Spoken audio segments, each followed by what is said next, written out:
Good evening, everyone, and welcome to this week's edition of Keep the Mic On. As you've heard us say every week since March of 2020, we are here in conversation with an artist to get to know them better, to talk about their art, to get them to know them better as a person. Normally, I would tell y'all what my night is about. However, since tonight is my night, I'm not going to do that. We do wish to welcome everyone on Facebook and on YouTube live streaming with us. Feel free to drop comments and questions that you may have for our guests. We welcome everyone now who is listening to us via podcast. Well, I'm gonna let Girl Genius We'll get talk there. We'll get there. about podcast. Speaking of which, I'm going to take this opportunity right now to go ahead and kick it to Girl Genius. Hey everyone, I am Girl Genius. First, great to be here. Second of all, my week is first week of every month. It is let's talk about the ... Usually books, though I am going to talk about other things. It's usually the tangible stuff and how you get there. Like if you got a product, if you got a artistic thing that you're trying to, to promote, that's what we're discussing how we got there. As I said, I'm first week of the month. And the reason why Sherry and I were talking about this, so we are live on YouTube and Facebook every week, but we also now have the podcast format on, we are currently on Spotify. So if you look up Keep the Mic On Spotify, you can find a bunch of our past episodes, and I'm trying to load them as we go.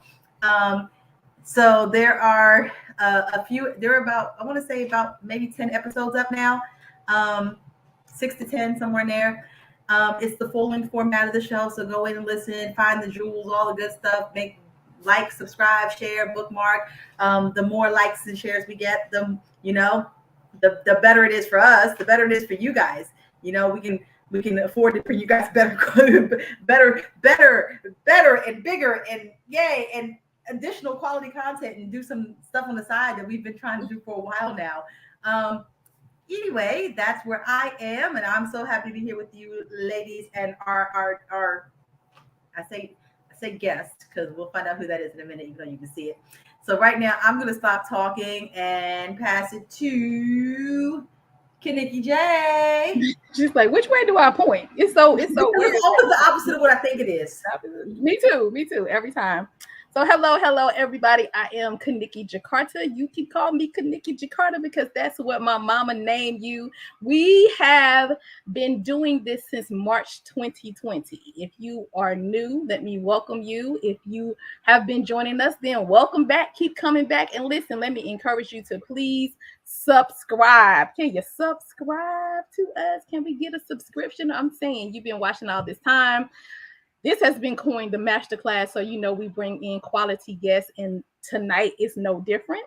Let me just shout out at our co-hostess, who's not going to be here tonight. She's a little bit under the weather, Miss Cayenne. Send out healing energy, healing energies to her, so she can keep that voice going. Miss Cayenne's week is called Passion Projects: The Root of the Why. My week is called Poets in, what is it called? Poets and Platforms. Poets and Platforms, where I interview poets who have platforms for the arts. So let me tell you, we talked a little bit about how we have all these platforms. Everybody who comes on this platform, they come for free. They volunteer their time for free, as do we. These platforms are not free. So at the bottom, you will see scrolling. Our Cash App is Keep the Mic On. Please contribute. No amount is too small so that we can continue to keep the mic on. I am extremely excited. Listen, when I saw the flyer of the person, I think I made a little comment on Instagram saying, I don't know how Simply Sherry got this person, but Simply Sherry and Girl Genius on low key, they can rule the world. So I don't know how she got this person, but I'm very excited. And please go ahead and tell everybody, your cousin, your mama, and them, that we have this special guest. And I know Danielle said she didn't want to tell us who it was, but it's at the top of the screen. I'm saying. Right. It is. It is. So I am going to kick it to our hostess for tonight. They do not call her they call her Simply Sherry, but she ain't simple. You know what I'm saying? Thank you, All right. everyone. I am so excited tonight. Tonight is from behind the microphone, and this is the time where I take some time to get to know the person behind the poems, because poets are people too, and this is what I enjoy, and this is what makes it fun. Tonight, I get to interview my fellow host at Busboys and Poets 450 K Street, Jonathon B. Tucker. JBT is a writer, educator, performer, and poet based in Washington, D.C., sharing his work at schools, theaters, and venues around the world. He has performed in Cape Town, Boston, London, New York City, Pretoria, Stockholm, Seattle, and at the Kennedy Center and the South African State Theater. Committed to empowering the next generation of artists and activists for over 18 years, he has been teaching and mentoring young people, creating outstanding opportunities for poets around the world. Everyone, please welcome Jonathon B. Tucker. Hey! You're muted. Hey, how are you? Everyone. How is it going? Also, still good to be here, unmuted or muted. I am so excited that you are here, and I am going to go ahead and exit stage left and let you deliver your first poem of the night. Okay, I've been trying to decide which one, and I'm going to do the newest one. And so it's a little shorter than some of my other ones. But I like it because I asked one of my friends to challenge me to write a piece, and I was like, give me a prompt, just give me something to go off, and they gave me this prompt, and it took me a long time to actually write something to go with it. And the first few drafts that I did of it, I really didn't like. And then one day I tried again. I had this one. And I was like, okay, this is why this prompt came to me, why my friend brought this to me. You know what I mean? It all connected. And I really appreciated that. Anyway, it's a poem in the form of a letter. And so it's my letter to silence in abundance. Dear silence in abundance, my old teacher, so good to see you again, to hear you again, opening my ear to the other side. I sense a spectrum in your voice, a chasm wide enough to inhabit worlds. When I find you, most often I am in awe, struck still by your gravity and mystery, by what I can find in myself when I allow you in, around. Between visits, I search less, walk more. I don't always have the power to face you fully, to stay, to sit. I look again to you to rise. That was that new poem. Oh, I love that. What was the exact prompt? That really was not where I planned on starting this interview, but hey, that's where we're going to go. That's all good. Yeah. My friend told me to write a letter to abundance, to silence in abundance. In abundance of silence, to silence in abundance. Or no, in abundance of silence is what he said. But then I flipped it to dear silence in abundance, because that, I don't know, it was a tough thing for me to make sense of. I was like, wait, how do I speak to silence? And this is, we were quarantining, we were in a time of, and so silence maybe became more, I don't know, it was difficult for me to write on. And that's part of why it was significant for me, is because at first I just didn't, it took me months, it was months and months. And then the first two I did were kind of they just weren't there, it wasn't connecting. Then I did this one, I was like, oh, okay, I found how this one actually, how this, could bring something up. I like how you said that. So do you often, I'm just going to say, toss your first draft when you have a prompt, or does your first prompt always, you understand what I'm asking? Hopefully you understand. I do. You know what I do, yeah. How often does your first draft end up being the poem compared to you tossing it and maybe it becoming something else? I don't know the exact percentage. I'm wavering towards 50-50. for a lot of my life, I was very able to go with a first draft, and I can improvise and I can make things up in such a way that the first draft can be good enough for something. And so it's a matter of that bar of good enough for what and what you're using it for, you know? And so it's like, yeah, I think it's like 50-50. It's like half of them, it's like, oh, this is good enough. Everyone loves it. Just go with it. And the other half are like, yes, everyone loves it, but I also want it to, like, I have a vision for it that I need it to kind of get to or ascribe to. And it's like, yeah, does that make sense? It makes perfect sense, because it was just an interesting thought process. I have the notes on a poem that I wrote in 2016, like the initial rough draft notes of the poem, and I see how the final poem. So, like I said, the notes were a rough draft or like an outline. Then there's the actual poem as written, and then there's the poem as I perform it. 3 different things. It seems to be 3 different things.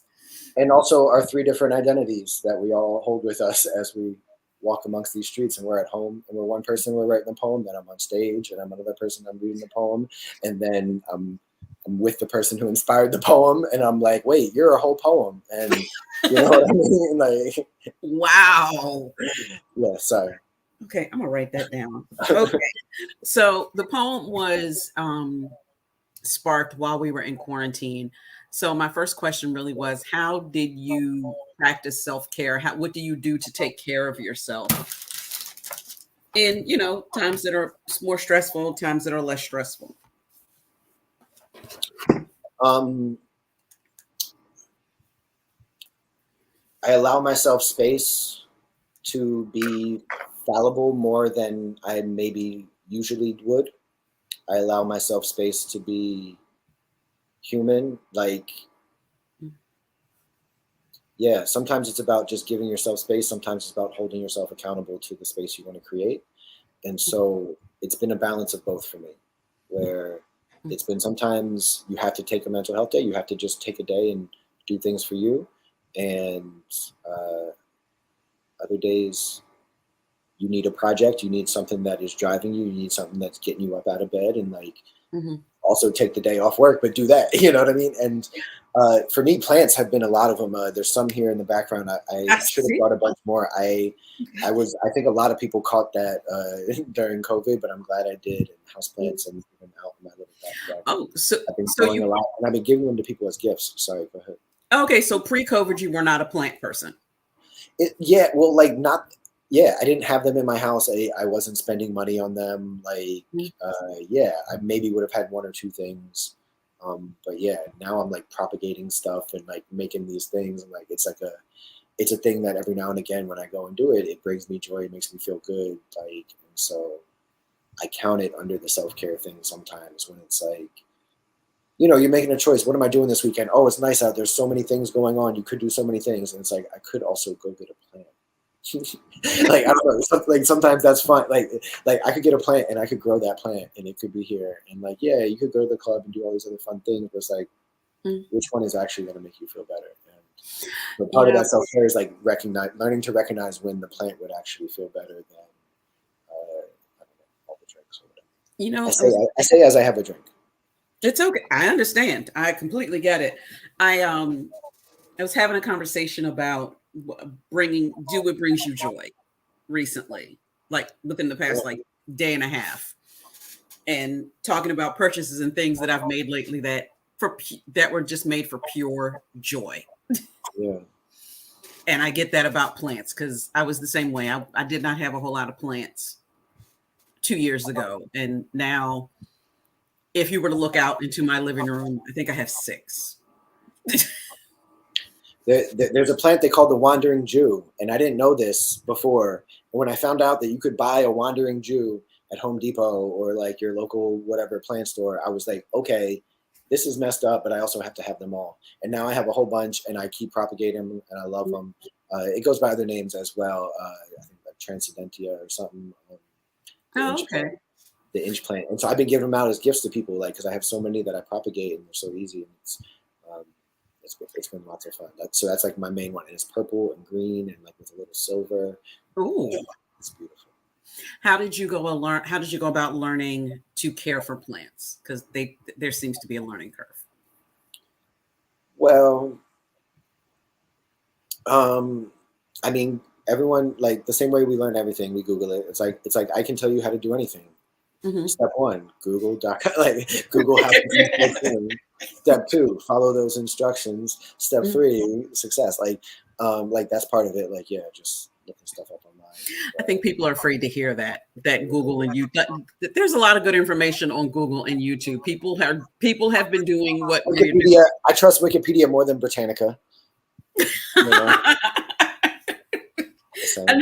I will Wikipedia if there's a specific piece. Like, I don't need to know like the exact details on something. I'm just trying to get a overview.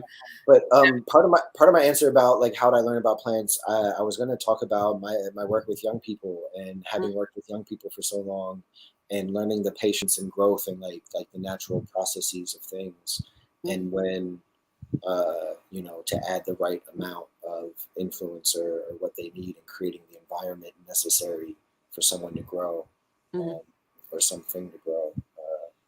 And so part of it is that it's about getting in touch with nature, but also your nature, like understanding that there's this innate wisdom within you that actually does know these things.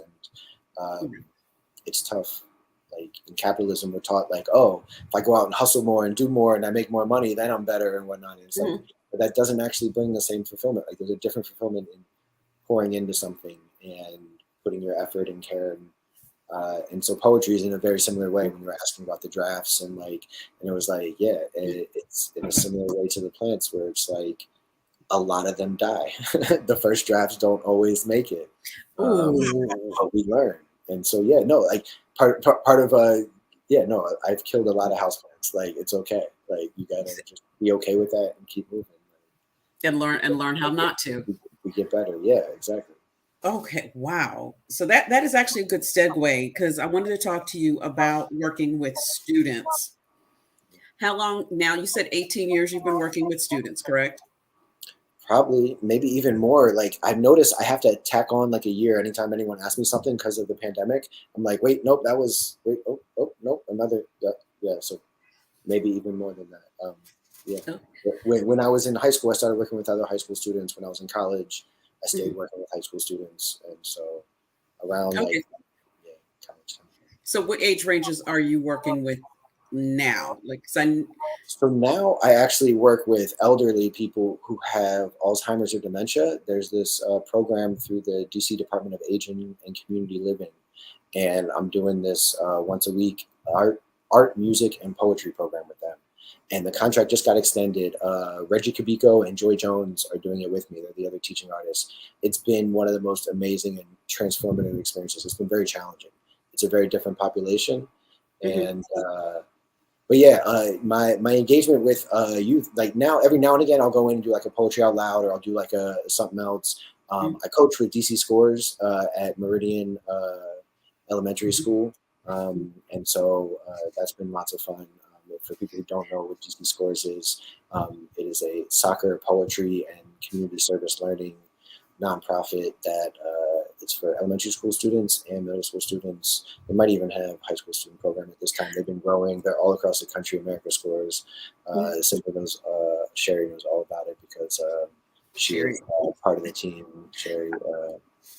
Yes, I have been a poetry specialist.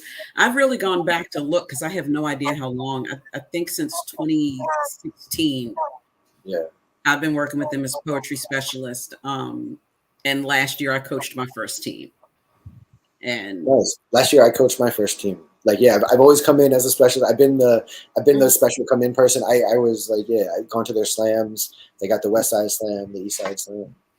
Yes, so please look up America Scores, DC Scores. It is an amazing program, and I love the idea of the program, and I love the approach that they take to students and being healthy, writing mentally, and healthy physically, getting them out and running around. What would you say some of the best practice? I'm gonna come back to something you just talked about. What do you think some of your best practices in motivating youths young people to write?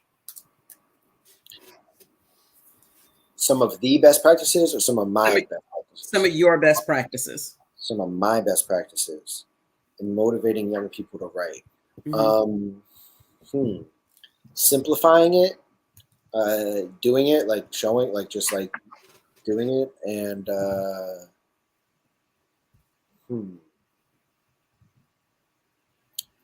I think part of the doing it, like it's like connected to it, is the showing how we can build community and empathy for one another through the art, or like how it can be used as a tool for multiple things like healing or connection. Like the healing comes through connection. I'm reminded of this quote, and I don't remember who it's from. I think it's Audre Lorde. I forget, but it's talking about healing and how healing is mostly done in community. And actually, that is where the bulk, like for human history, like 99% of healing, it comes in community, not alone. And that's also where sort of our struggle for growth, our struggle for movement, that's where that needs to happen. I feel like I went on a tangent. What was the question? No, it's perfect. It's perfect. Relax. Like I said, we're just chatting. We're just people. Do you have a favorite prompt that you enjoy to give the students, or a favorite topic you'd like them to write around? Favorite. My favorite ones are the ones that just get them open up and get them going. So they're often the ones that are like my go-tos, you know, like when you're only doing a one-time residency or like a one-time engagement, it's like, okay, what are you going to give them? You're going to hit them with this, you're going to hit them with this. So those are probably my favorite, just because they have the ability to open people up a bit or just get everyone participating. I'm trying to think of some of like the best prompts, or like some prompts, because there are favorite prompts that like have created magical moments for certain people, or what we call, you know, these educational moments, these opportunities for deeper growth.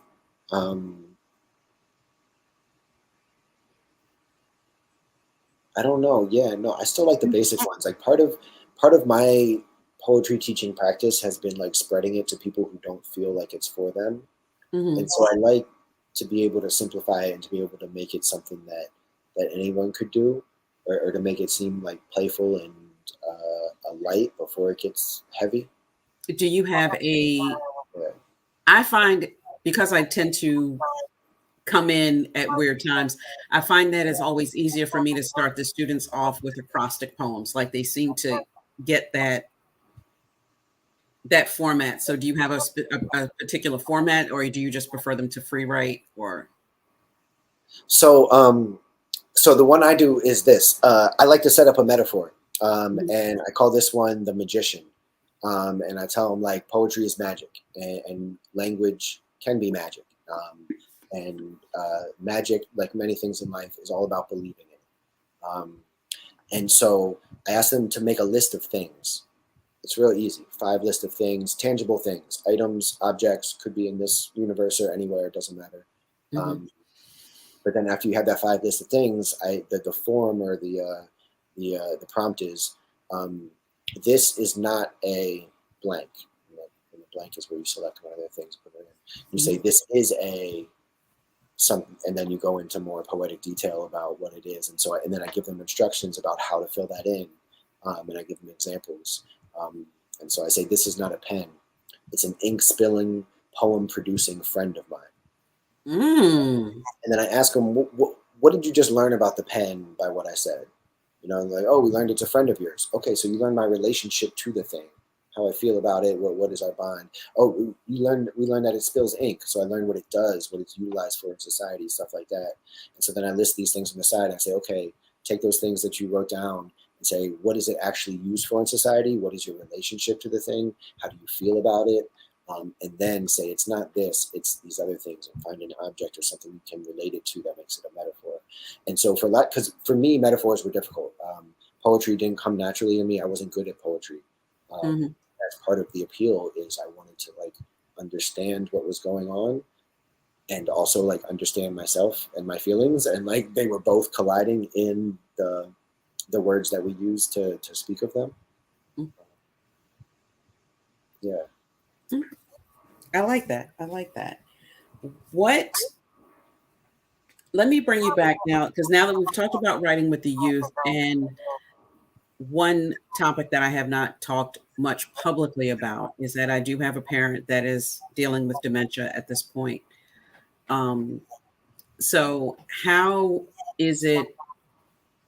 do you adjust your teaching to teaching others that are experiencing memory loss? There was quite a learning curve for me. We started on tablets, like on Zoom chats like this. And for that population, it didn't work as well because they weren't already hip with the technology. So learning the technology and then trying to communicate with somebody new on the screen, there were many challenges from the beginning. But we were working with these nonprofits that are these day centers. They're a daytime center, not a residential. They don't spend the night there. So they had great staff who would help out and facilitate, make sure everyone had what they needed. In terms of me and my style and how I change it, I had to learn. There's a lot of overlap. There's a lot of similarities. A lot of the things that I would do with elementary or middle school students work very well with them, but also respecting their status as elders and like all the things they know. It's like we don't need to shy away from talking about things like sex or even talking about things like death. For the beginning, I was very scared. A lot of poetry deals with death, and I was, anytime I was like preparing poems to bring in, I would like curate a little bit, and I want to give them themes that are going to make them feel good, or bring up good discussion. And I was I kind of took some out, and I had to question myself on that. And I'm just like, no, like they're thinking about it, we're talking about it. And so there was a lot of questioning of the curriculum, and I had a lot of meetings with Joy and Reggie who work at different centers but do the similar thing, and we're discussing, hey, what's working well, what's not. I'm used to having a lot more solid knowledge about how the group you're working with is going to be able to react to you or going to be able to engage with you. I've worked with prisons. I've worked in like many different places. Like we went to a prison in South Africa. I brought young people. I brought some teenagers to a prison in South Africa to perform some poems. That was a wild memory. I'm wondering if we have video from that. I think we might. Wow. But yeah, it was Kosi. Kosi was the one performing. There was a few other students there too. But anyway, we were talking about something else. What were we talking about? No, because trust me, we're about to transition to talk about the program with South Africa. So yes, we're gonna. Yeah, see, you transitioned. You worked me right where I was heading. We came to it. So please give me the correct title, because I will mess up the first part of it. So please tell everybody. Azania to DC. Say it again. Azania to DC. How long? Is what the eventual title became. Like it was called a lot of things, and eventually it settled on Azania. How long have you been running this program? 2015. Okay, so 7 years. So my first question, before we get into how it came about and all that other stuff, I know the pandemic has slowed it down the past couple of years. Do you see that you will be going back? I will definitely be going back. Will the program be launching in the same magnitude as before? Probably not right now. I don't have the capacity to run it at that level right now. But I definitely, in terms of like just the overall, like, will this program continue? Yeah, like no, the exchanges are going to continue. Under what platforms and how is kind of it's up in the air right now. It's not. Okay. So explain to the audience exactly what the program is, or what it was, and we'll start. That'll be the first question. Explain what the program is. It was an international artist exchange program with the purpose of having cultural and like historical tours tied to arts and activism and struggles for justice in both capital cities of Washington, D.C. and Pretoria, city of Botswana, South Africa. And so because they were sister cities, they were part of the Sister City Grant Program through the DC Commission on Arts and Humanities, where we could continue to do programming with both sides, just activating spaces within each capital city. And so mostly I brought poets, and mostly it was spoken word poets, and mostly that's what the exchange was. And we brought poets from DC, and then we brought poets from South Africa here to DC and ran tours, and it was amazing. For a lot of people, it was their first time flying to another continent. For a lot of people, it was an amazing experience to perform on stages like the Kennedy Center or the South African State Theater, or to just go around and meet people as like an artist, as a thing, because for a lot of us, like, it's our side thing. It's not like our main thing, and sort of be held up on this, like, I came from so far to talk to you all about that, anyway.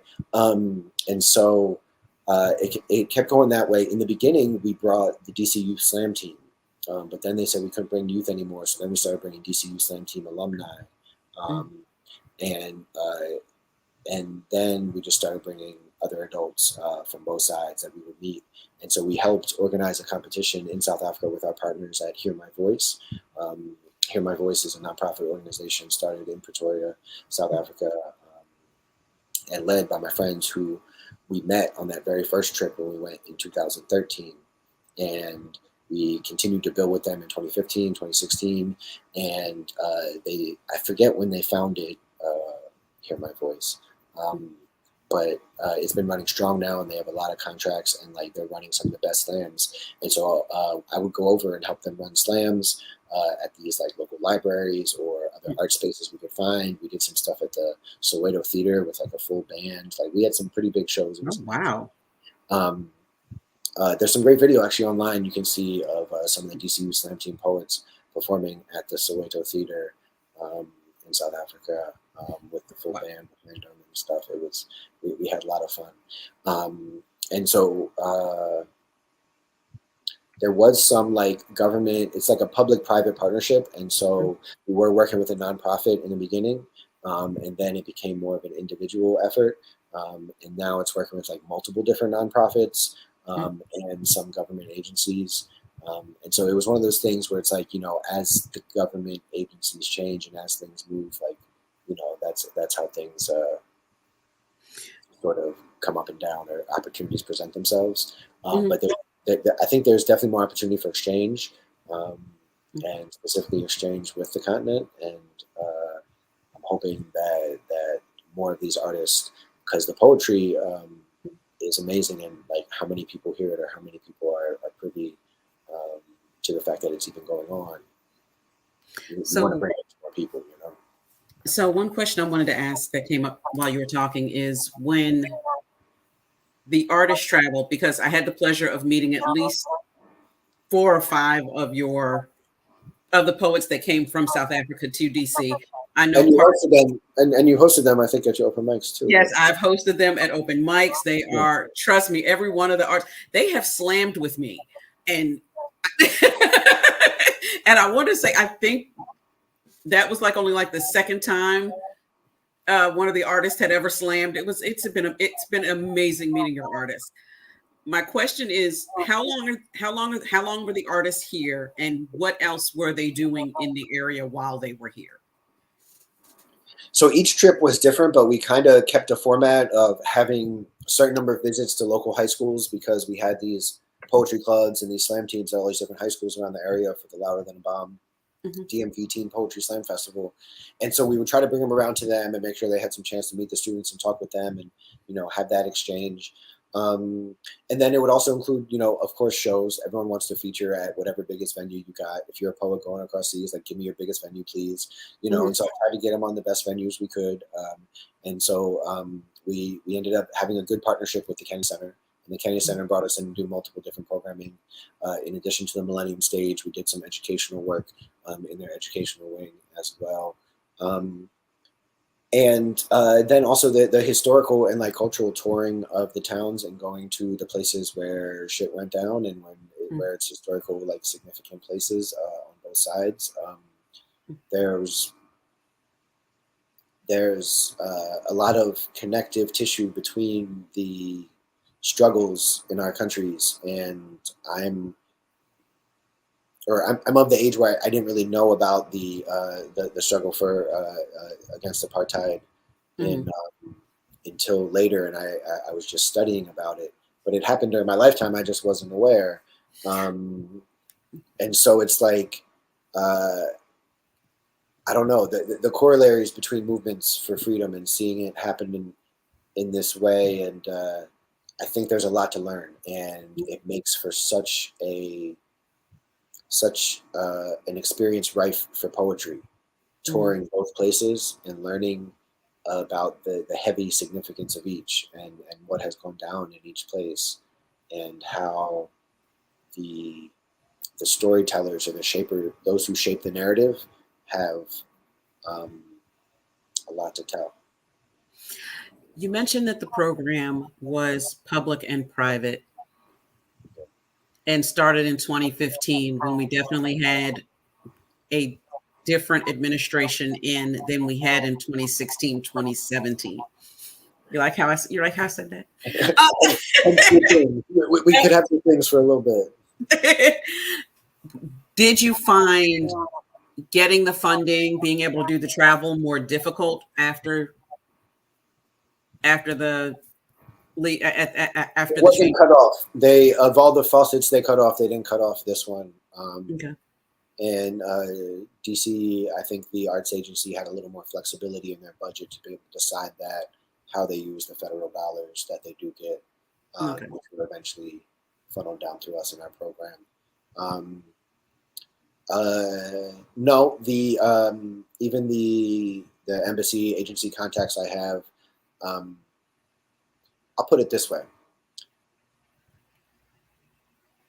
This program is so wonderful. So wonderful.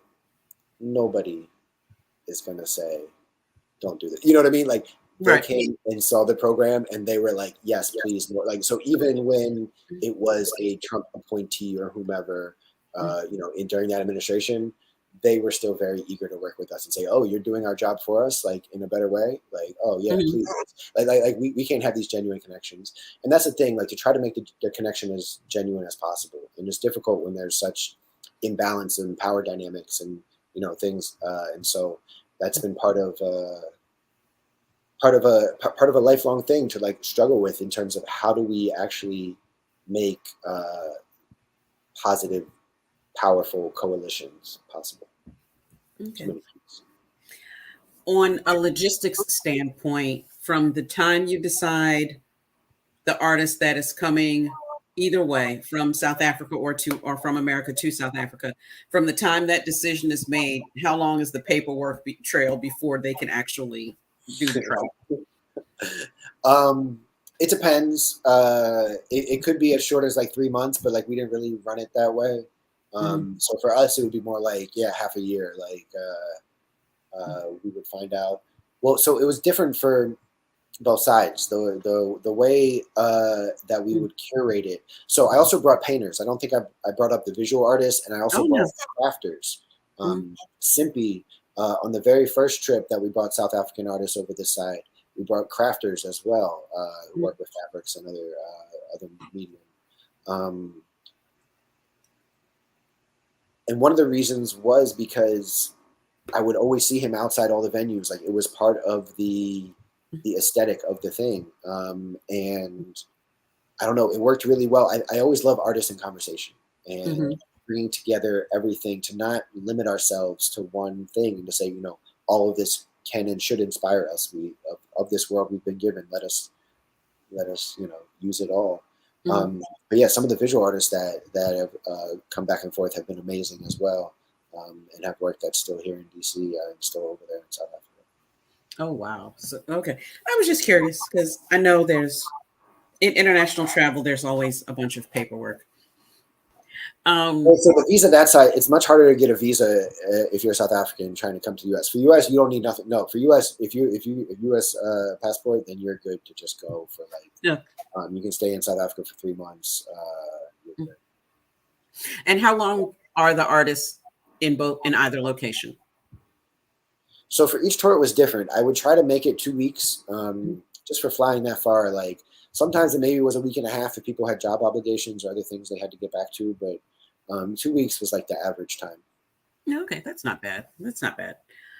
Well, that's the other thing. It's like there's so much to pack in. And so one of the learning things that I learned over the years was to give more downtime and more free time to just be in the place rather than, oh, we got to rush to this monument and this museum and this. It's like, let me just be. And, you know, it's like, so that balance is difficult because, I mean, even for me personally, when I travel, it's like, oh, you want to do everything, you want to see everything, but also you got to make sure you're enjoying it process as well. Yeah. Yeah, with flying, changing time zones, you need 20. You need time to switch it around, and I learned that just going to California recently. Something else just came to mind, and I'm telling you, it came into my head that I wanted to ask you, and then it ran right back out. Okay. I'm gonna, you know what? So Kaniki asked, how did I book you? The answer, Kaniki, is I saw him somewhere and I said, yeah, Jonathon, you want to come do the show? But before that, I asked you something else. So I'm going to use this opportunity so that you can tell everybody where your next event is. Coming up this week, Wednesday, Busboys 450K. I'm hosting an open mic. It's going to be fabulous. We have Basilio featuring. But then after that, I'm featuring in Olney at the Olney Theater Festival or something like that. I forget. Yep, Poetry at Sunset at Olney Outdoors. Jonathon is one of my features. So y'all, I need to drop the link in the chat box. So if you're watching this, you can get tickets. The event is August 11th. Similar to how she asked how you got me, I'm like, how did you get me on with Talam Acey? Like, I'm like, wait, I'm on the bill, and so is Talam Acey. I'm like, okay, what, you didn't tell me that before. I was like, oh shit, okay, nice. Well, Talam Acey, as we're discussing, first off, former guest from Keep the Mic On, will actually also be featuring for me at Busboys and Poets in August, and when I found out I was doing Olney again this year, I said, you know what, Talam, do you want to hang out for like one more night and do this with me? So he was actually the first person I booked. A chance for more people to know. Like we the thing about our area, we have living legends here in our area. Yes, and if they don't live here, they love traveling here. So he'll be here. Also on that bill that night is also former guest, Keep the Mic On Desk, Dr. Rebecca Dupas and Natalie Ilum. So I want everyone to please. Analysis is laughing at me. Like, he didn't think that I would not do something like this. So, and tickets are available now. Tickets are $20. There will be a little only $20. Only $20. Talam Acey, Rebecca Dupas, Dr. Rebecca Dupas, Natalie E. Ilum. You gotta say the E. Natalie. You gotta say the E. Jonathon B. Tucker. You can say the B if you like me. And if you don't like me, don't say the B, so I know. What's interesting, what's interesting is that I knew I was going to have 4 artists that night, because that is what I did last year when I had this event. And you were on my mind for last year. I'm not too sure what happened in my head, and ended up going with Amin Drullah. My brother, I love him. Yes. So when it came around this year, even though Talam was the first person booked, you were the first person on my mind, if that makes sense. You were definitely on my mind. And it's thanks to you that I reached out to Natalie E. Ilum, because it wasn't until I saw her that I was like, at that event, yeah, I need her too. Yes. Oh, let's talk about that event. What the book event that I saw you at a few weeks ago. Yeah. So our friend Valerie did a study, her sociological ethnographical study of the DC spoken word scene in 2010 to 2012. I forget.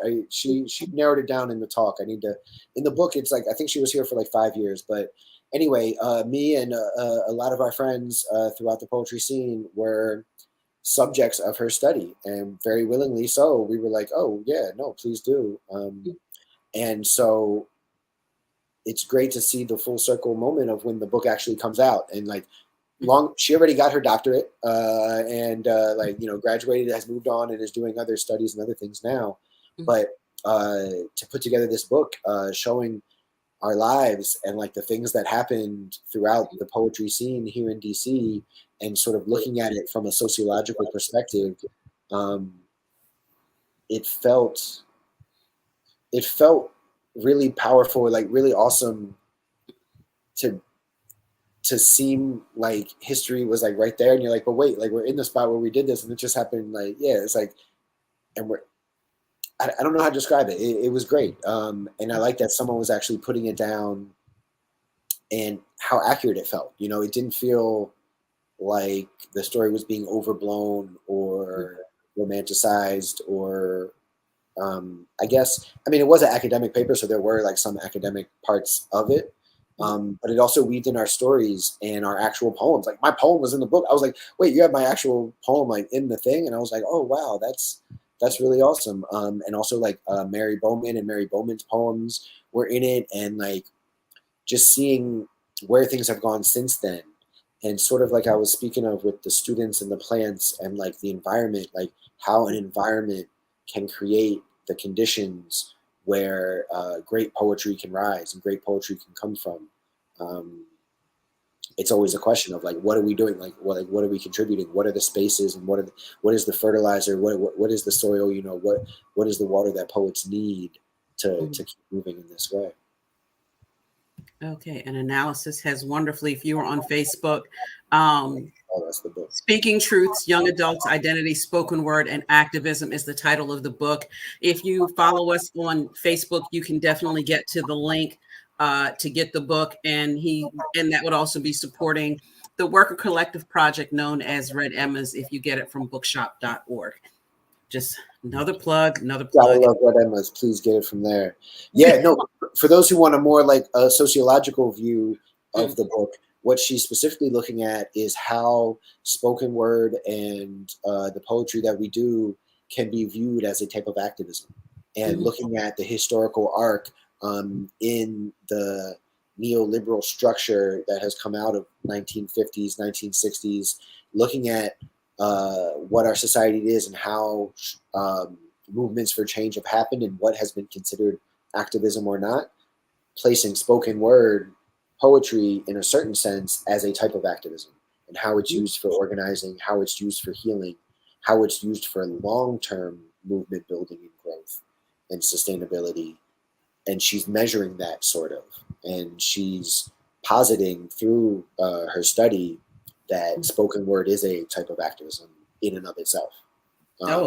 Not only when it's activated in front of Congress or when it's activated in front of the powers or used in that ways, but in spaces like this, in spaces like Red Emmas, in spaces like Spit Dat, in spaces, Busboys sometimes. When Busboys has a good night, we can make spaces like that there sometimes if we bring it. And it's that power of poetry that I think made all the poets, and that power of our community, like I said before, where healing happens, where growth happens, that I think made all the poets say yes, like, yeah, go ahead and study us, go ahead and study us. But yeah, she was actually positing us on this political thing of saying the new type of politics, the way we engage in this online culture, in this new as a way of developing, that spoken word activism is a way of having long-term sustainability for movements, finding healing, finding places of understanding. I know I learned a lot by going to open mics and learning from people's anecdotal firsthand experiences. It gave me the position to be able to humanize everybody or every struggle or every I don't know. People who know. Yeah, I get it. People who are watching this stream are probably in the poetry community, so they're all shaking their heads like I am. And And I really would like to read the book. Unfortunately, I have a phobia because she signed it. I don't want to mess up the book. So I got another copy. I can give you another copy. Yeah. Thanks, because I love it. Because I have so many books. Everybody don't hate That's me, funny. but I'm the opposite. Hmm? I'm the opposite. Like I love keeping the ones that I've roughed up and carried around with me because that's mine. Like I put that crease in that. You know what I mean? It's like that's Yeah. like it's like that you earn that the roughed up piece. Yeah, but if it's something about them having signed it and some of the inscriptions, it's just like, okay, I'm afraid of messing up the book and spilling coffee on the book, so I won't read the book. I won't actually read the book. A lot of times what I will do though, secret to the poets and the writers that I buy from, in person I will buy from you, get it signed, and sometimes if I can, I will get it on Audible and listen to it. So some people have gotten paid twice. All the support. Yeah, no, I'll say nobody's mad at that. Nobody is mad at And that. some people have gotten paid twice. Everyone appreciates you. Okay, so what we have right now is at the end of the what I have is 10 questions. If you've ever watched Inside the Actor Studio, at the end of the interview, he asks the same 10 so questions of everybody. This is my take on those 10 questions. Okay. From an artist standpoint, because you'll notice one question I did not ask already is the first question in my list here. What brought you to writing poetry? My mama. I wrote a poem for my mom's birthday, for Hanukkah, for something. I gave her a present as a poem. She encouraged me writing as a kid. My parents were both teachers, and so they encouraged my writing. But like the first poems I really remember were like, yeah, my mom's birthday or Hanukkah or Mother's Day or something like that, where she was getting a gift and it was coming from me. And when I tried to buy things, it was like, okay, whatever. But when you wrote a poem, that was the stuff. So some she would keep close to you, some she'd keep close. And yeah, and her valuing it in that way and letting me know and encouraging it, like I think definitely helped pave the way later when I would refine poetry again in my life in different ways. Okay, as a host, I know you've had this experience at your open mics where at the end of it, somebody will come up to you and say, I don't know that I could do what you just did up there on stage. So I always ask, tell us the story of your first experience performing a poem in front of an audience. How did you feel about it afterwards? Approximately when and where was it? This is interesting. I've done so many interviews and things. I actually don't know the answer to my first poem performed in front of, like, there's probably one that actually happened much younger, like when I wrote one for my mom or something like that I had to read in front of people. But what comes to mind is like later in like college. In high school, I wrote a lot, but I didn't perform. I was in the drama club. I performed a lot, but I wasn't writing those lines. It didn't merge together for me until I was in university.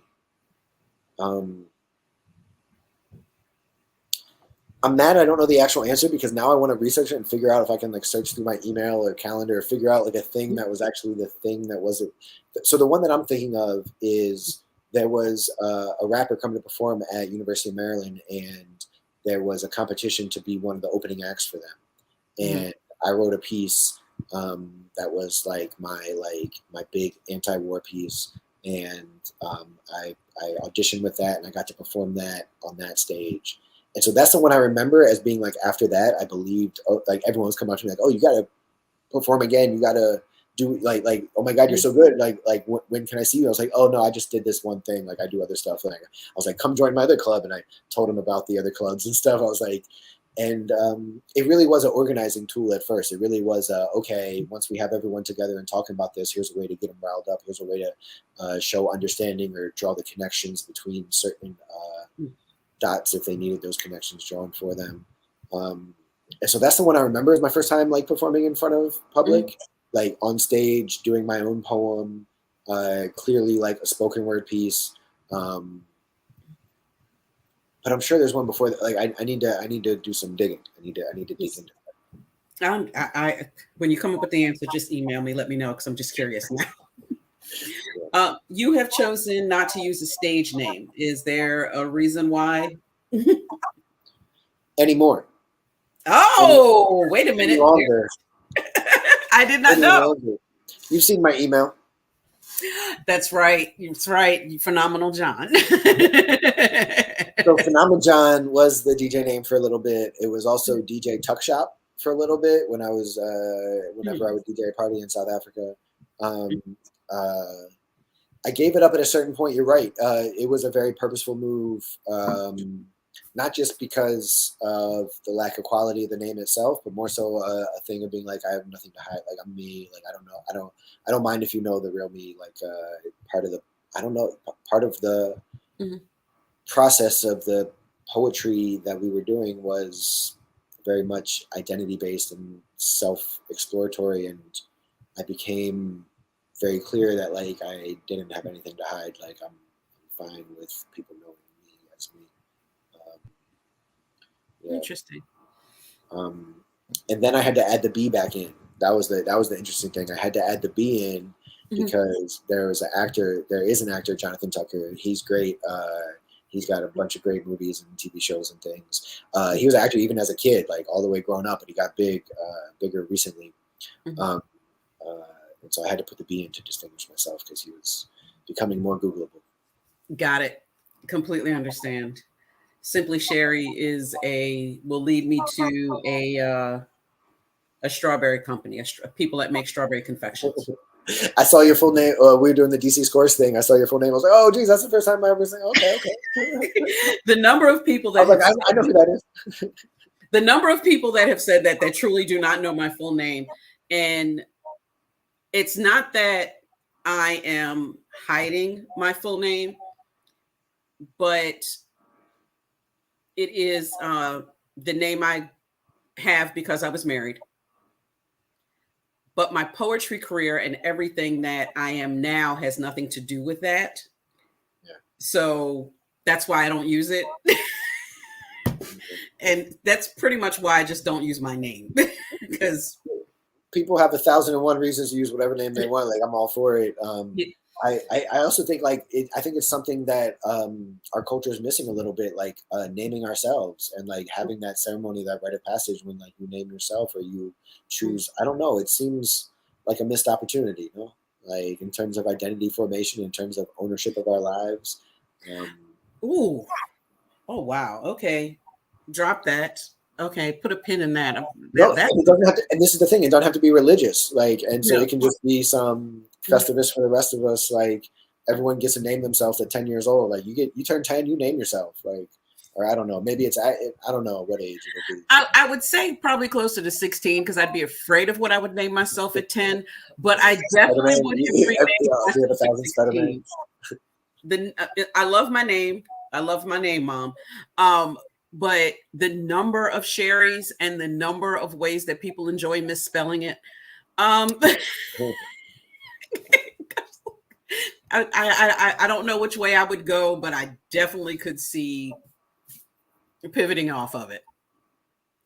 Or maybe it's one of those rite of passages that not everyone does, but if you get to a certain part of life, like you get to this part of, okay, people already do that, I guess. But I get that.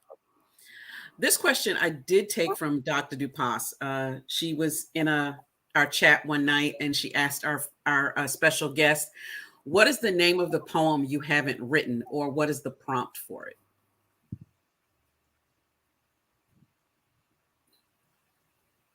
There's a lot of poems I haven't written. If you think about it, like in a philosophical sense, like there's a lot. But I think I get the intonation of the one you haven't written. Like there's a reason you haven't written it, and so I'm taking the question sort of that way, not just any one of the random poems I haven't written. You know? What is the poem that I haven't written? The one where I forgive myself. How about that? The one where I forgive myself. Ooh, okay. Who is your favorite writer? Songwriter, poet, author, whoever you consider a good writer? There's a lot of amazing writers in my circle, as you know.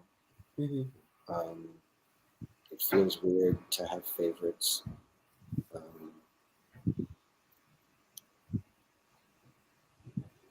The writers that come to mind right now as those who have really influenced me in a way that has also influenced my work, like my life and my work.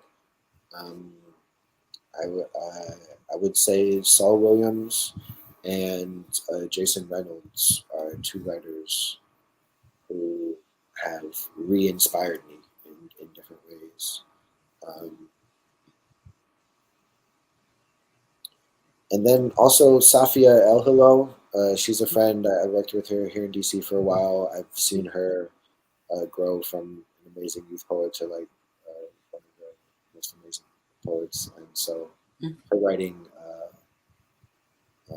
especially in the spoken word scene, the quiet power of her performances and her weaving together. Okay. You asked for one, I gave you three. It works. It works. There's an old Jewish joke about that. I don't remember how it goes, but there's something about like, you get two Jews together, you get 5 opinions or something like that. I forget. You can have a 1-hour conversation with anyone in history, living or dead. Who would you choose and why? Ooh, 1-hour conversation. Anyone. Who would you choose? Damn. The why is tripping me up because there's very different reasons for very different people. Like in each category, the why makes it very different. And I can pick the time period within which we have the conversation, or yeah. This is tough. I think I'm gonna go with Janet Jackson. Oh, okay, I like it. Like back in the day, like because we could talk about Michael, but we could talk about other stuff too. I don't know. I was going in many different directions in my head, and then I was like,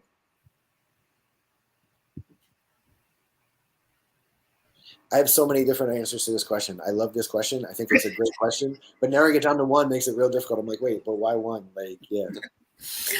Just to make it hard. Okay. Yeah, so right. Next one, I make it a family? I was like, maybe her family will come if I invite her. Maybe the family will be there.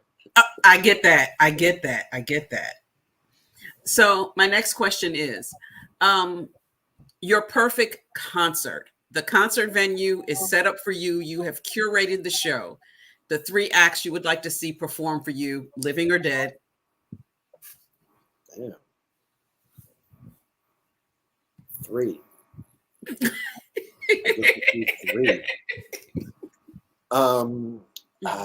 Janelle Monáe.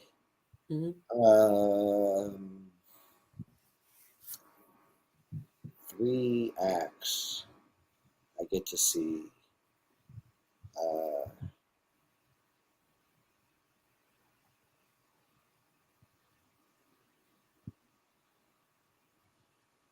There's a big, like a Duke Ellington big band, like a big, like swing sort of something that would that be on the list? I don't know. That'd be up there. And then these questions aren't easy. The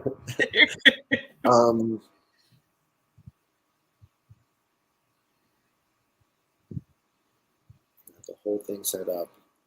Bone Thugs and Harmony. If I'm being honest. Oh wait, no, no, yeah. There's so many anyway. Yeah. But you're the first person we've heard say Duke Ellington or a swing big band like that. Because I was thinking, like, back in the day, like I wasn't there in the time, but that shit was probably like, you know what I mean? Like if you were actually there, like, and so you could have that back, like that. I don't know. Yeah. I would love to go to. I would love to have gone to the Cotton Club, like as it existed in that moment with the dancing and everybody dressing well and the whole thing. I that's just, somebody could bring that back. Somebody bring that back. I think I would be happy. I mean, the speakeasy thing is like, there's all these bars at speakeasy. That's that theme. I don't know, but I feel like that theme's going out now. I feel like no, but the big band performance and the dancing and the big band I want to bring back. Yeah, the big band. Pay the musicians. Tell us something about yourself that most people would not know. Something about me that most people would not know. Something about me. People know a lot of things about me. Because it's in your work. I know. I'm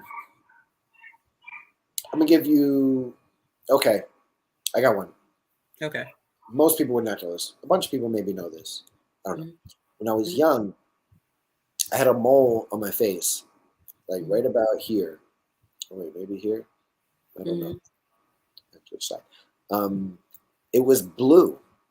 It wasn't brown like all the other moles. I got plenty of moles, but it was blue, and this was weird. And we went to like a doctor or whatever, and they explained that like that's an actual thing. There are moles that are just like, and it's like it's technically like a level deeper. Like the brown moles are like at this level, and the blue moles are deeper, like in ocean or whatever. It gets bluer as it goes down. I don't know. Oh wow! They explained to me as a kid, and I was like, kids used to make fun of me for it or whatever, and I was like, whatever. But it slowly just went away on its own. Like I could have had it removed. I didn't want to. I was like, nah, whatever. It's cool. Like I'll be a Smurf, whatever. I don't care. They can call me whatever they want. And I thought I was gonna have it for the rest of my life. I thought it was gonna be there, and I'd be like, oh yeah, I just have a blue mole. Like that's my thing. But then it went away, and then people were like, I don't believe you. That's not a thing. Like what is that? Because like you don't see people with like different color moles. That's true, but you don't see the different color moles. But that's interesting that it just went away. That it just faded over time. Yeah. Okay. Do you have another creative outlet? And if not, is there something you would like to learn? My life is a very creative outlet that I keep on editing and revising. I DJ, or I used to DJ a lot more. Now I just DJ at my house occasionally. I like to do collage. If I can do a quick shift, little camera work. I have this wall where I used to collage my whole house. But now I just chose one wall to make the collage wall. But I like doing a little collage work and things like that. I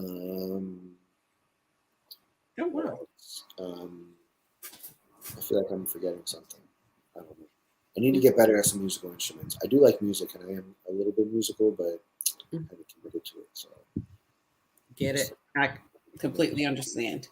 So this is the last question from this part of the interview, after which for the audience and everyone else, Jonathon will do another poem, and then we will come all on to ask him all of our questions. And if you have any questions yourself, please feel free to drop them in the chat.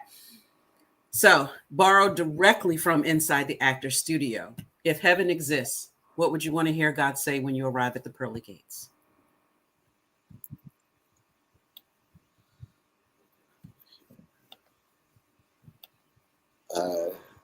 I was just fucking with you. Like that whole shit. He'd be like, yo, remember George Bush? I was fucking with you. Like none of that shit happened. Like remember that COVID shit? Like none of that shit happened, bro. Like I was just fucking with you. He said that. I'm like, thank you. Oh my God, this shit is fucked. Like, why? That is brilliant. That is brilliant. Yeah, that is brilliant. All right, I'm going to step away. Jonathon, the floor is yours. Oh, poems now. Oh yeah. I'm going to do this.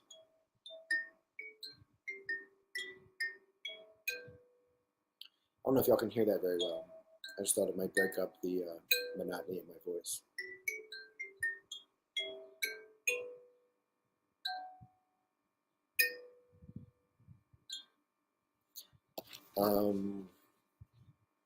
I love sharing poems. I love y'all being here listening to poems. I am going to read one more poem, and I'm flipping through a book of poems, hoping that will help me decide which poem.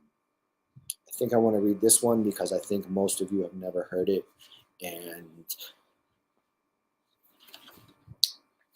I don't have a lot of poems like this, and it's interesting, and I don't need a reason. Shit.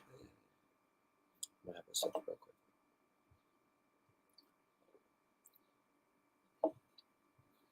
I don't need a reason, but I will give a preface. It's an old poem, and it was me trying to get out of a style and maybe into a different one, or just experiment with different voice.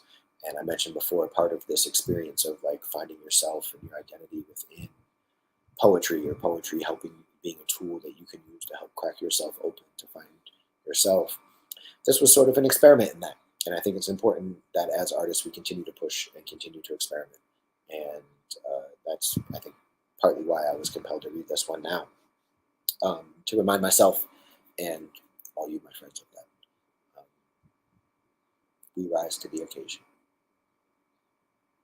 When it's that time, drummers hit the Mad High Hatter with jazz wrapped in a metal blanket, breastfeeding pianos with the key to happiness, moderating a conversation between concertos and concussions, ears plugged with moon cheese, black and white cookies, and mama's muffins, laughing at Europeans' neckties and wives like fruit flies dancing around the bar, not so inconsequential. You been there? Tongues sting the backs of necks, build from foundations of playground sandman, sleeping on a bedrock rolled into rose hips, poured fermenting hops like concrete with your hands pressed firmly down on the tables. I see you.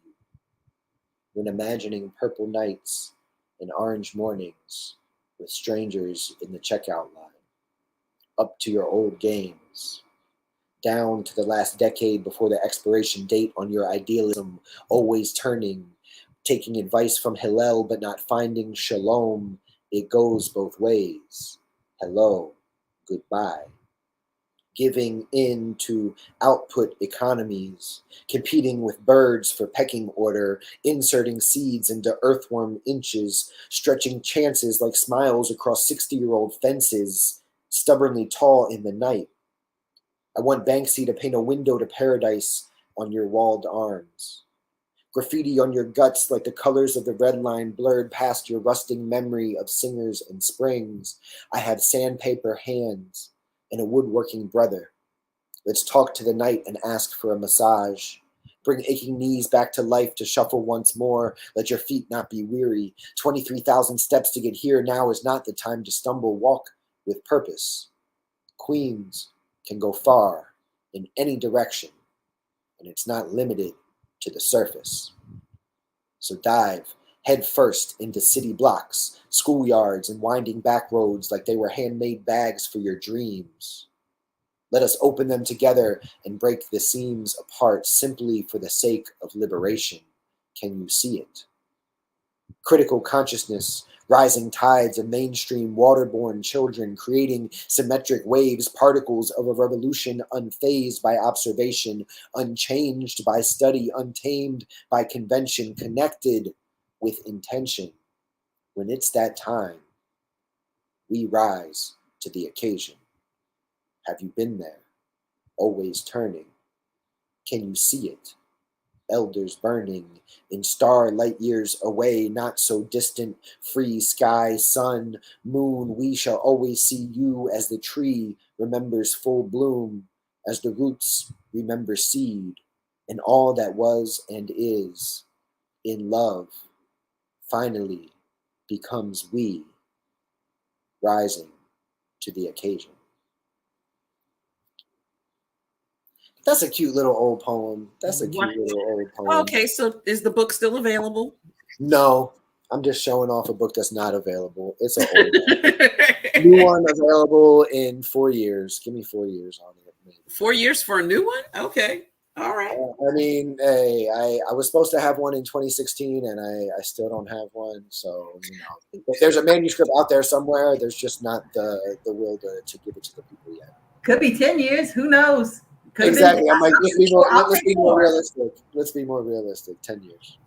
Trust me. No. I mean, I had to. If I no. 4 is fine. Oh, okay.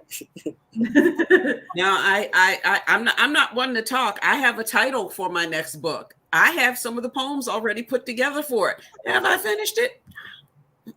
Well, after the interview tonight, I have the title of another poem that I haven't written yet. So that's one to add to the new book.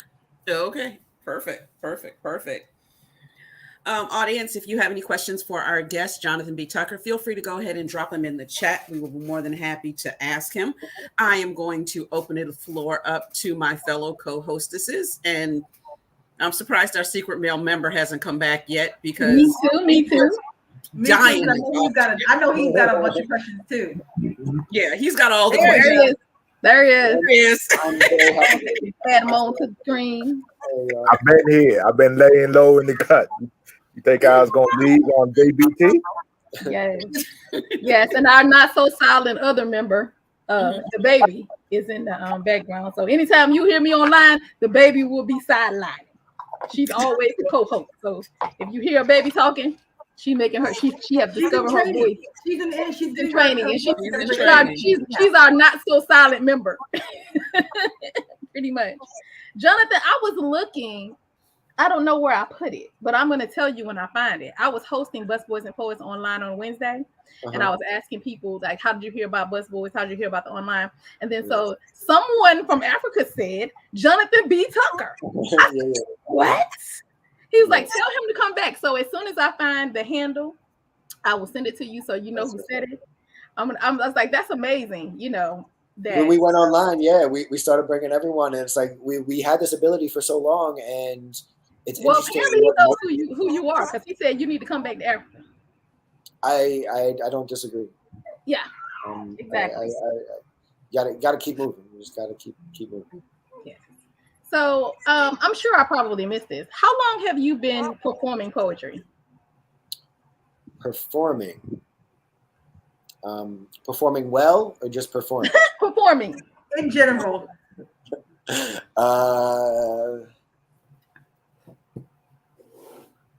I would say it would make most sense to put it around probably like, I don't know, 15 years or something. 15 years. Okay, so 15 years. What do you know now about performance that you didn't know then? What do I know now about performance that I didn't know when I first started? When you first started? Probably a lot. What did I know now about performance that I didn't know then? The possibility and potentiality is potential. I think it's just potential. I don't think potentiality is a word. I don't know if that's a word. I like potentiality. I'm gonna keep that. The possibility and potential for everything to be a stage and or a microphone, and the amount of places or spaces that I would eventually want to transform into a stage or a microphone for poetry. Like the place where performance exists. I think before I felt it was limited to the stage. You perform on the stage, and as I progressed through, I learned that the world is our performance space, and we have sometimes an obligation to perform in certain spaces, sometimes a draw or something pulling us to perform in other spaces, and sometimes a need for spaces where we can go and not perform but hear others perform. True. So poetry has given me a husband, all of y'all. Thank you, poetry. Baby, a lot of vacations. What has poetry given you? I mean, it's probably giving you some headaches too. The framing of this question, I'm sure it's given you a little bit of stress, maybe a little. I don't know, but only when I'm putting on performance for poetry events is when the stress comes. Because all of y'all listening, because all of y'all wait till the last minute every time to buy the tickets, and then I'll be like, is anybody coming to this thing? What's about to happen? Every time for almost 2 decades, I'm always stressed out. Like, is anybody coming? Anybody want to get a ticket? And then at the last minute, the 2 days before, then it's sold out. But 2 weeks before, I sold like 2 tickets. That's the only stress I have when I'm putting on events. Yeah. I think it's such a question for me, because I think like some lucky people in our community, like poetry really it provided me an identity or an avenue to finding my identity. It provided me a space to come into a life of my creation rather than one that I felt was laid before me or one that was predecided, in that it brought me a community. It brought me many opportunities to both share my thoughts and feelings, but also to share some lessons and teach young people. It brought me the joy of seeing young people grow up and then become teachers who are teaching other young people to share their feelings. And it's brought me a lot, and it's brought me opportunities to travel around the world. Like, poetry's brought me too much. I need to give poetry something. Like, what do I need to give poetry? Maybe it's that book we were talking about. Is that what poetry was? Yeah, I don't know. But like you mentioned, poetry brought you love. Like, poetry's brought me much love as well. Like, a lot of my exes are poets, and a lot of their best work came after dating me.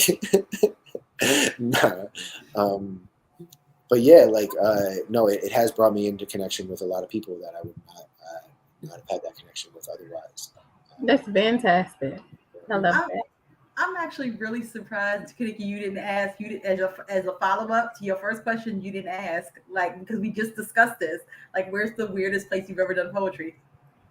We were just talking about this. Yeah, where's the weirdest place you've ever performed? We talked about this like on air, like I think like last week or the week before, and we were just talking about this online. And I was like, that's a great, funny follow up to like performance spaces.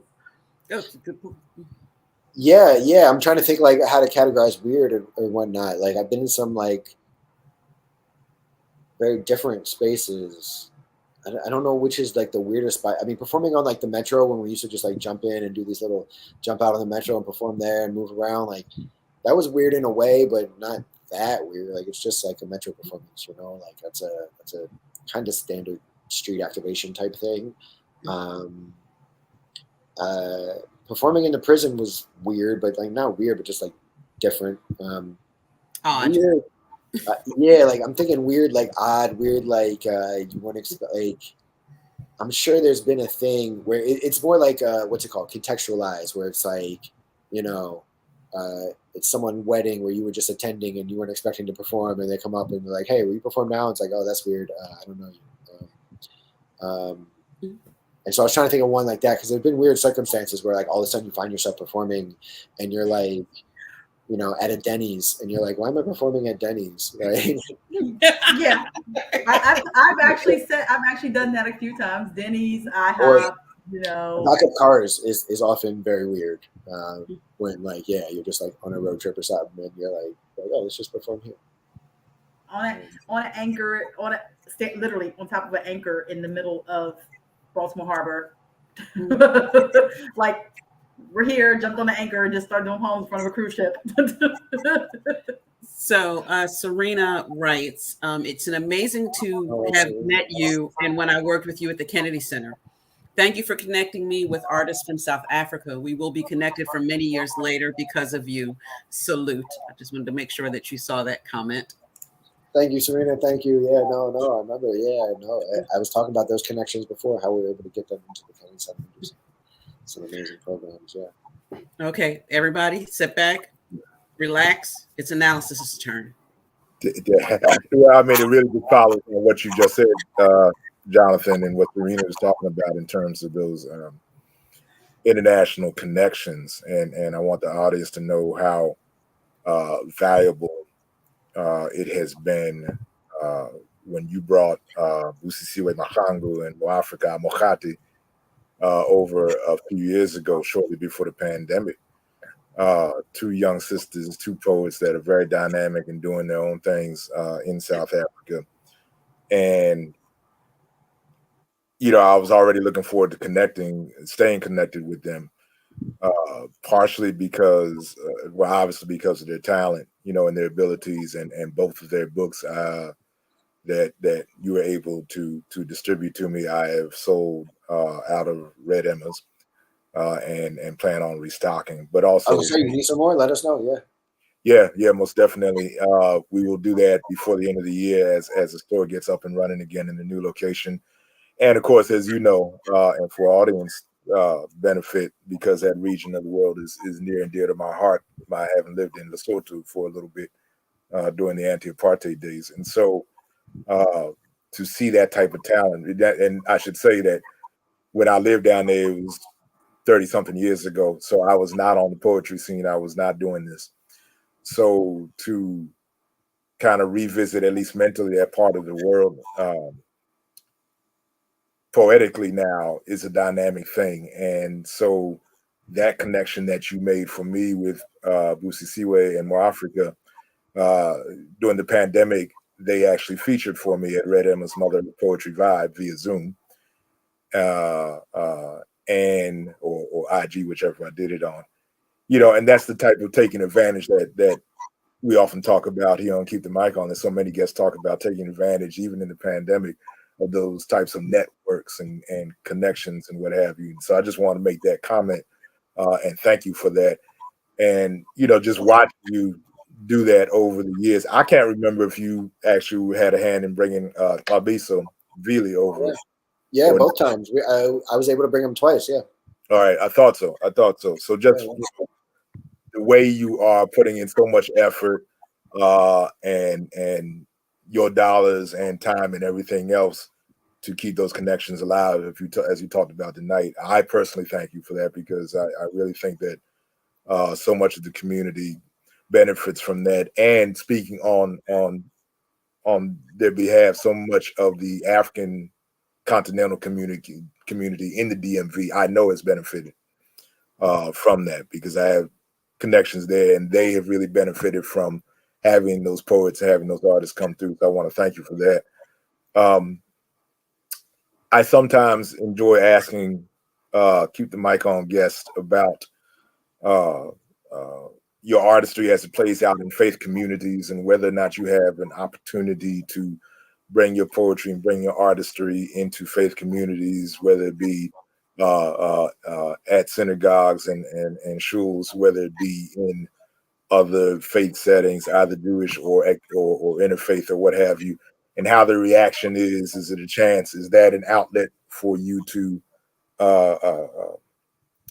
speak in justice terms, poetic justice terms, through the faith community? Are faith bodies paying you and compensating you to come in and do some poetry, or is that not something you've had a chance to tap into?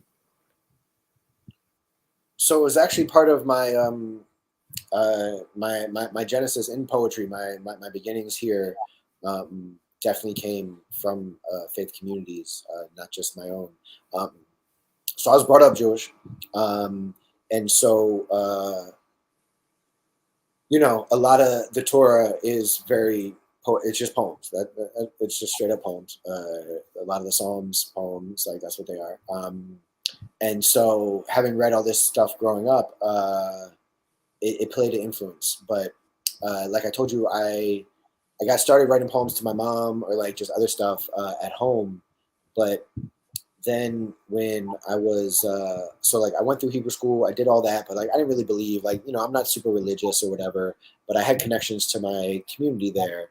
And when I got to high school, I joined this program called Operation Understanding DC. It's a Black and Jewish cross-cultural dialogue high school program. It brought me to DC a bunch. And in doing so in high school was the same time I was in drama club.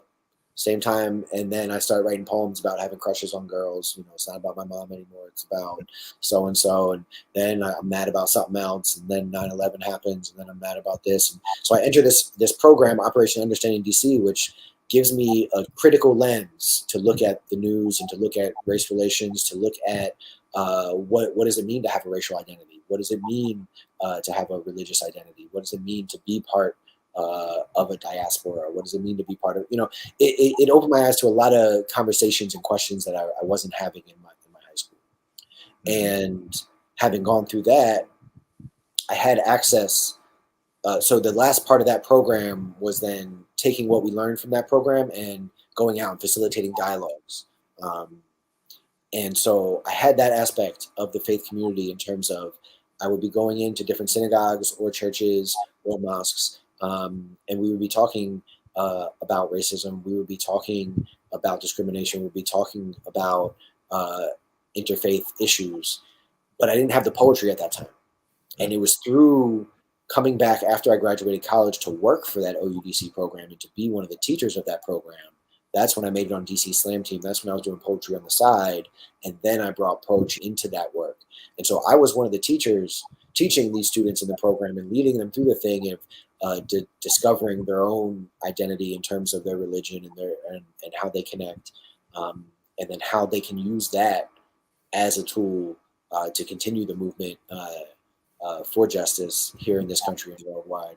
And so that's when it actually happened, when that convergence of, oh, I do that. I'm working with young people here and I'm doing poetry on this side. And then it finally came together. So I have had a lot of opportunity to work and go and speak at many different houses of worship. I've been able to bring the DCU Slam team or other youth programs that I've worked with to perform in those spaces. It was actually one of my favorite memories. It pops up on my Facebook when I brought a couple students from the DCU Slam team to perform at like High Holy Days at this church out in like, I don't know if it was Rockville. It was somewhere up like Northwest Maryland, like fancy people, a bunch of rich Jews up there. And I was like, this is like the perfect thing. Like, I was just so happy the rabbi brought us in. And to have poetry performed at your high holiday service, like we don't have that. High holiday services are long and boring. Like we blow the shofar and that's cool. But and like there's some songs, but like you know, it's the same songs. It's not. And so to bring like some young poets to spit poems that were not about the thing we were talking about, but in some way like he made it about it because it was about justice, because you know it was because yeah, I love looking back at that memory and seeing them performing in the synagogue. That's big time to be able to do that. It's a fantastic connection. But what I would say is I haven't organized in that community as much as I did back like 10 years ago maybe. And I haven't been as in touch. I went down to Selma, Alabama recently for the Jubilee celebrations and commemorations of Bloody Sunday there. And I got much more in touch with this nonprofit working down there and the faith community and my friends there. And so I'm always trying to draw connections and alliances, but yeah, I don't know. I feel like the faith community has done us wrong so many times and has so much to answer for that we have to, and people are leaving every church and every type of thing so much. We have to find a new way of engaging people. We have to find a new way of bringing people and organizing them for community and righteousness. And I feel like that's part of why a lot of people found a home in poetry and found a way where we could be weird and spiritual and whatever together and be valued and whole in that way without feeling so, I guess, judged or like us or them or, you know, exclusionary in some way. Yeah. Dig that. One more quick question. You said you talked about doing poetry on the subway. Was that with the GPI? Was that with Guerrilla Poetry? Most times I did was with them. I've done it a couple times with other people. Just, you know, you're in the city, you do, you know, it's a fun thing to do. Yeah, most time I think it was though with Guerrilla Poetry Insurgency. Yeah. Shout out to Guerrilla Poetry Insurgency. Just keeping it going strong still. That's right. Come on. Didn't realize I had muted myself because I was letting analysis have the floor. Again, back to the audience. If you have any questions, you want anything from Jonathon, feel free to drop it in the chat right now. I know Girl Genius is about to ask the last question of the night. And as she says, the hardest question of the night. You thought my questions were hard. And I It is the hardest question you will answer all night. Okay. Go ahead, Danielle. It's because I like messing with people. I saved the hard question for the end. All right. So you've been on this segment. It's From Behind the Microphone. Kaniki does Poets and Platforms. Miss Cayenne, when her week is Passion Project. Passion Projects. Right. And mine is Let's Talk About the ... usually books, right? So now that you've been on the show, who, for any of the segments or even a roundtable, who do you think would make a good guest for this show? Whose brain do you want to see us pick? Oh, who should y'all bring in next? Next brain picking ceremony. Have y'all had Charity Blackwell on? She used to be one of our hosts. She used to be one of for real? Oh, see, I was right. Didn't we interview her though? We interviewed her. Yes, Did we interview her? We did interview her. I think we did interview her at one. one point, but she used to be the host before. She was the host for the first 2 seasons. Okay, Sammy Miranda.